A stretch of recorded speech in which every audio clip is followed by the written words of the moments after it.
আসসালামু আলাইকুম সবাইকে। আজকে আমি আর আমার এক বন্ধু রুম থেকে বের হলাম পাহাড়ে যাওয়ার উদ্দেশ্যে। আসলে আমাদের জীবনটা অনেক ব্যস্ত, তার মধ্যে নিজেকে সময় দিতে পারাটা অনেক মূল্যবান একটা জিনিস। রাস্তার প্রতিটা পাক আর ঠান্ডা বাতাস সত্যি ক্যামেরা ধরে রাখা যায় না, শুধু অনুভূতিটা হয় নিজের ভিতরে। আস্তে আস্তে পাহাড়ের দিকে এগিয়ে যাচ্ছি, আর ছিল প্রচুর বাতাস।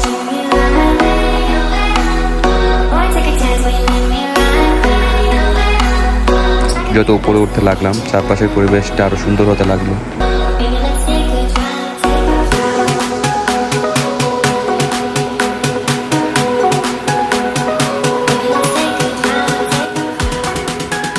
চারপাশে শুধু পাহাড় আর পাহাড়, আর পাহাড়ের প্রতিটি মাঝখানে এক একটা শহর, আর শহরগুলো দেখতে খুবই সুন্দর।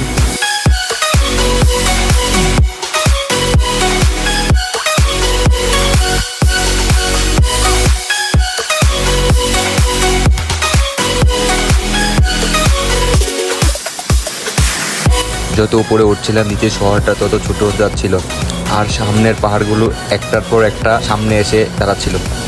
এক সময় এমন জায়গায় পৌঁছালাম যেখান থেকে তাইফের পুরো এলাকা দেখা যাচ্ছিল। হাওয়াটা ঠান্ডা আরামদায়ক। উপরে দাঁড়িয়ে মনে হচ্ছিল আজকে যদি না বের হতাম তাহলে সত্যি অনেক কিছু মিস করতাম। পাহাড়ের উঁচুয় দাঁড়িয়ে নিচে তাকালে একটা অন্যরকম শান্তি।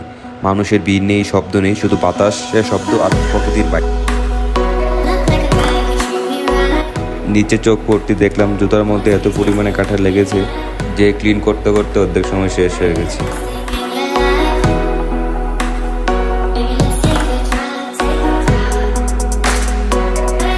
সূর্যটা ধীরে ধীরে নিচে নামছিল, তার আলো নরমভাবে চারদিকে ছড়িয়ে পড়ছিল।